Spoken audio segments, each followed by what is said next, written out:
Hello, friends. Happy New Year 2023, and welcome back to my channel, and welcome to the second Divine Feminine Empowerment vlog. I'm here today with my friend Grogu the Padawan. I'm here with a cup of ginger turmeric tea, and we're going to talk about something that I've been just pondering upon.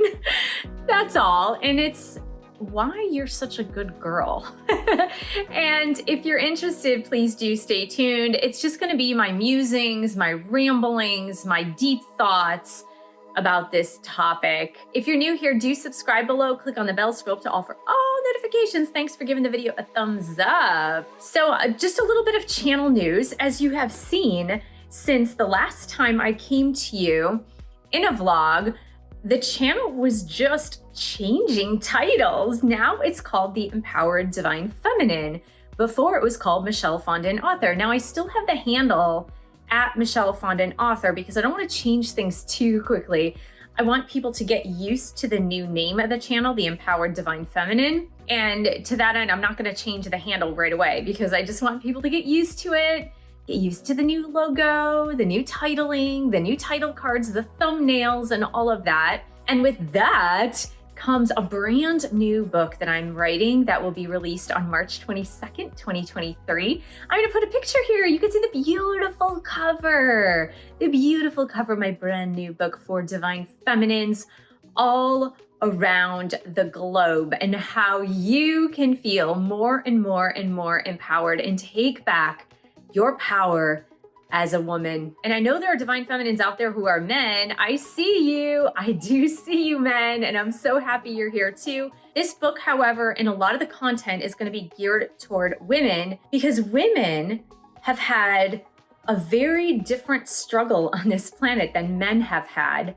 So I'm going to cater to the struggles of women. I'm going to cater to women in general and how you have grown up on this planet, no matter what your culture is.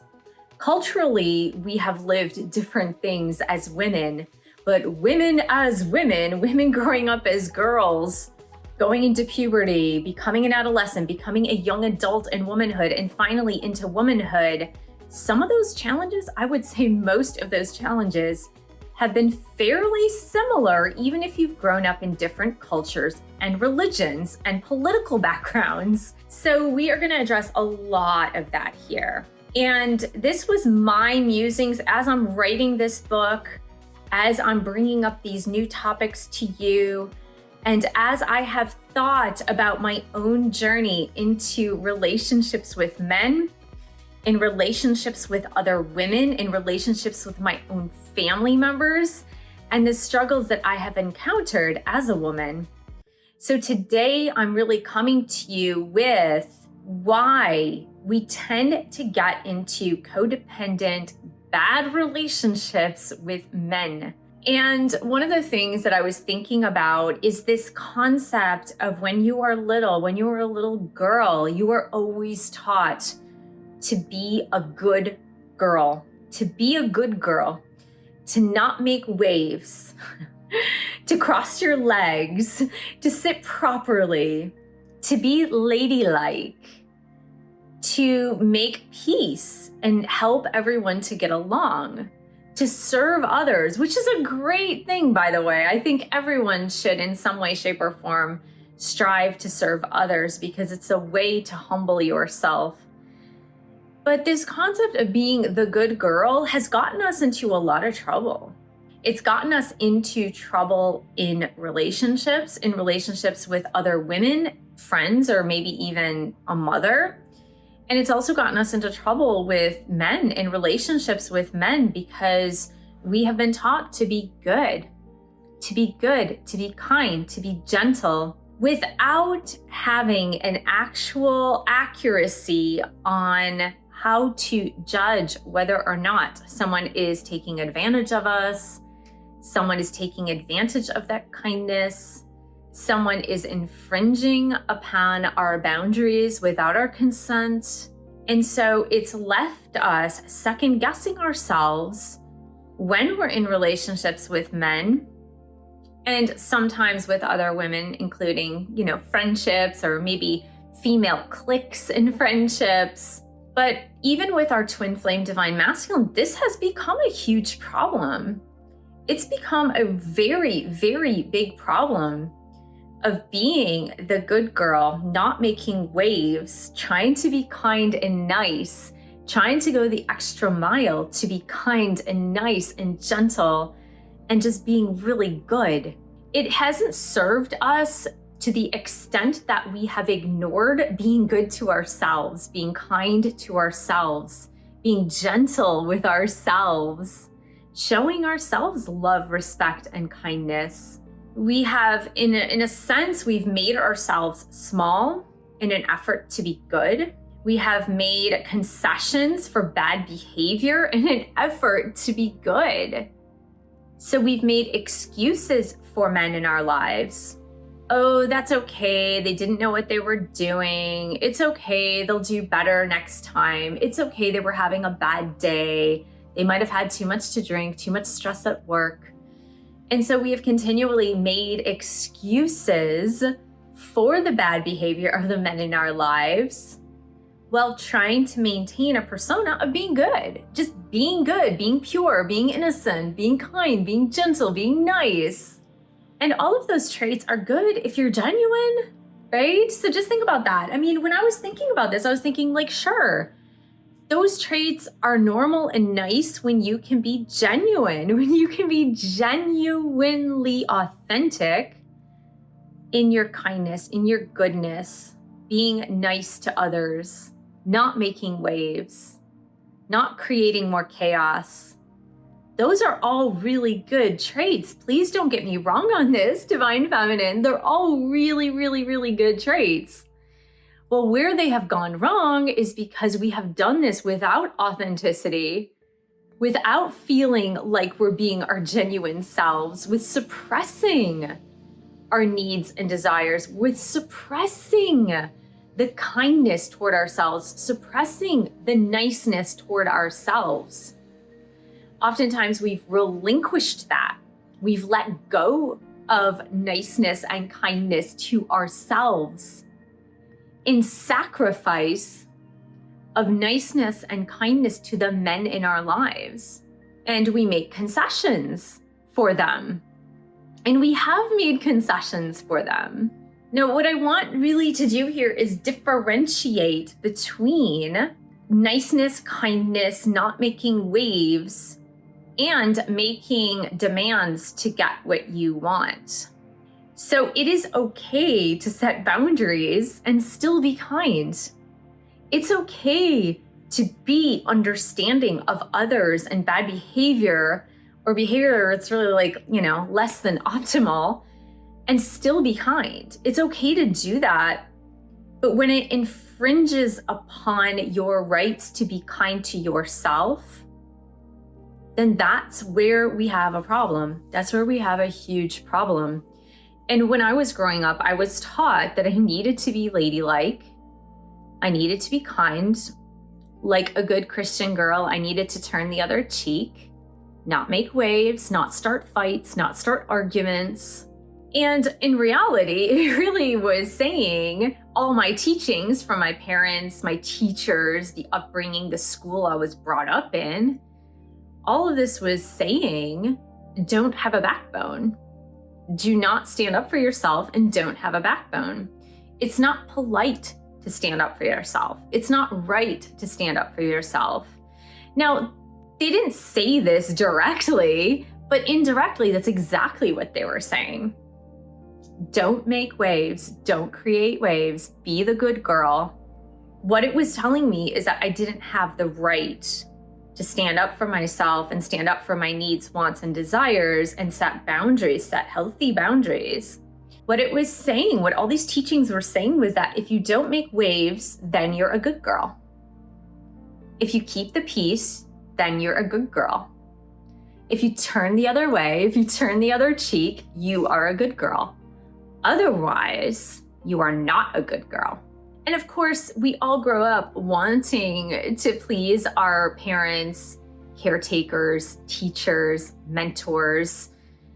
And so we want to be the good girl or the good boy, But we want to be the good girl, and so we tend to follow these teachings without questioning them. And they're so deeply ingrained in us that in our adult years, we lack discernment. We have this enormous lack of discernment. So let me just give you a few examples that I've heard and from my own life as well to just like help you further understand this and how being a good girl can be to your detriment. So when I was dating my alcoholic boyfriend between the years of 2013 and 2018, there was one year in particular, it was the end of 2016, the beginning of 2017, where he went to a rehab facility just for a detox. He refused to go inpatient. He decided that he could do AA and be on his own and do it. To that end, he moved out of his place where he was residing with 2 roommates who were very heavy drinkers. And he did have plans to either get his own place or to move in with me temporarily until he found his own place. And what happened was he went into detox. His parents and myself made the decision to just move his stuff into my place so that he wouldn't be going back to a place with, like, I am not kidding you, their living room had at least 200 to 300 bottles of full alcohol in their living room. I joke you not. I wish I had a picture of it. I probably do somewhere. 200 to 300 bottles of alcohol. And so his parents and I moved him out of his place into my place so that he could temporarily be in a safe place to recover. Well, what ended up happening was he checked himself early out of detox, I guess 3 or 4 days into the maybe week-long stay. And without telling us, he was actually hiding it. He was going to AA meetings, and I was attending some meetings with him as well. And he was drinking in between those meetings. So he wasn't really sober. But what ended up happening was, like, I was under the impression that he was trying really hard to become sober. And because I really cared about him, I decided to let him stay at my place for free. Now, I had the burden of myself and 3 children to take care of, and I still let my adult boyfriend live there for free because I was being a nice person, because I was being a good girl, because I was doing the right thing. And that put a huge financial strain on me, a huge financial strain. Because not only is a person who's living with you taking up space, they're also using the electricity, using the water, eating the food, all of those things that do cost money. So it was a huge financial strain on me, but I thought I was doing the right thing because I was being a good girl and being nice to someone. But I wasn't looking out for myself first, and I didn't have proper discernment to say a person who is in recovery may need some help, but there are other sources of help, such as something like a sober living community that would probably be better suited for someone who is trying to get sober and clean. And taking on the burden myself when I wasn't being kind to myself, I was putting extra stress, financial stress, emotional stress. It took a toll on my health. And so I wasn't being kind to myself. I wasn't being good to myself. And I hear so many stories of this with divine feminines in my coaching practice, where divine feminines will be paying their divine masculines rent, paying for their cars, paying for food, bailing them out of trouble, paying for their cell phones, paying for dates. And they just don't have the proper discernment to say, this is not right, that I'm not being good to myself first. And that my person, whether it's a divine masculine twin flame or a boyfriend or a soulmate or whatever it happens to be, that they are not doing the right thing by being an adult and not taking care of their basic needs. Now, everybody needs help from time to time. I mean, it does happen from time to time, but what I've seen And as was the case when I was dating the person who happened to be an alcoholic, what I see in my coaching practice is that this becomes a repetitive practice. It becomes a repetitive wheel, so that it's not just one time, an exception once every 10 to 12 years.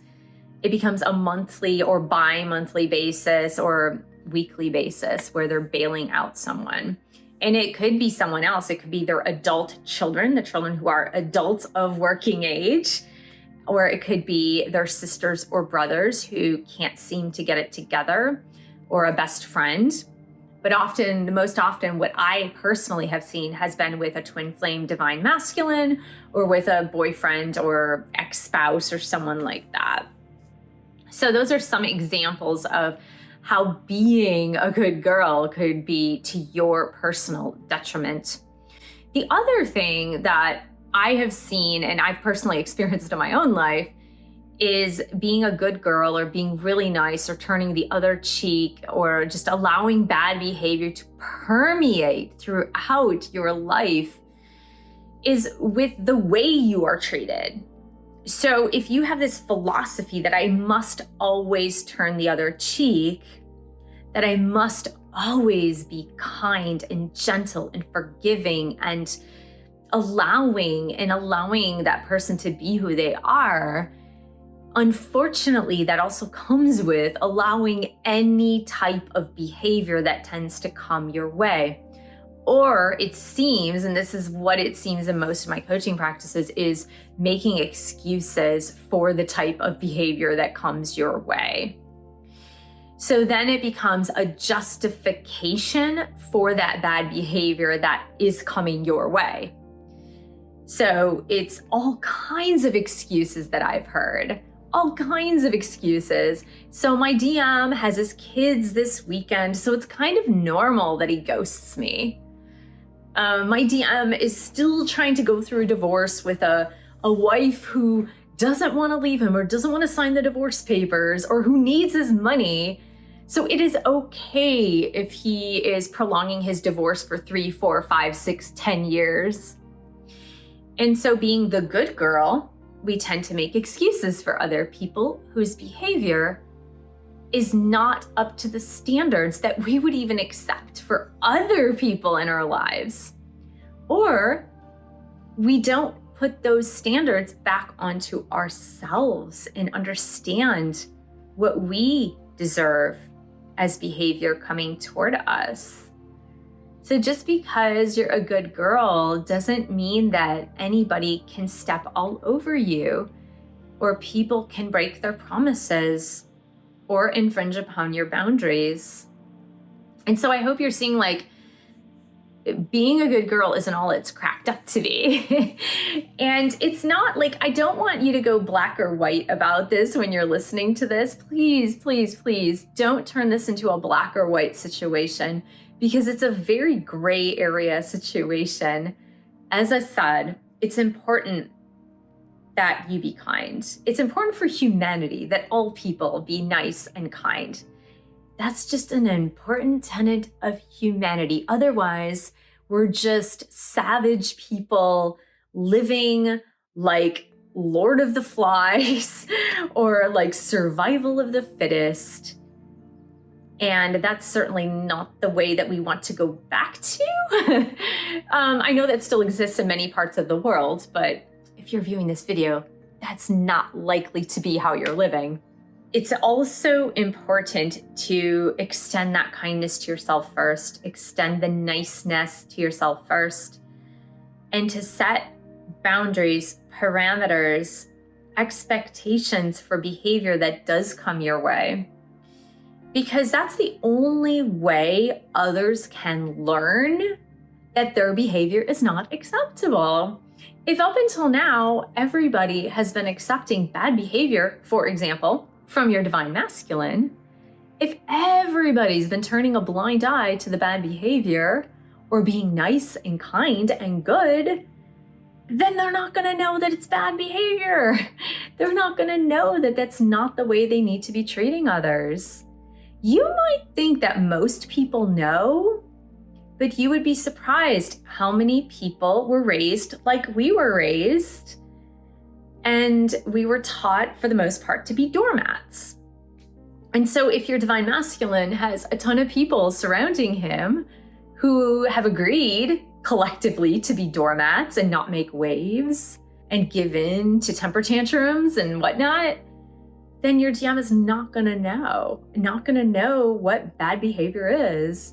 It's kind of like, have you ever encountered someone who lives alone and who has lived alone for like a really long time? And sometimes those people who live alone and who have lived alone for a really long time and don't interact socially with a lot of people, that they have these really weird quirks in their personality. They have these really weird, socially awkward behaviors that everybody can see but them. They can't see it, but everybody else can see it.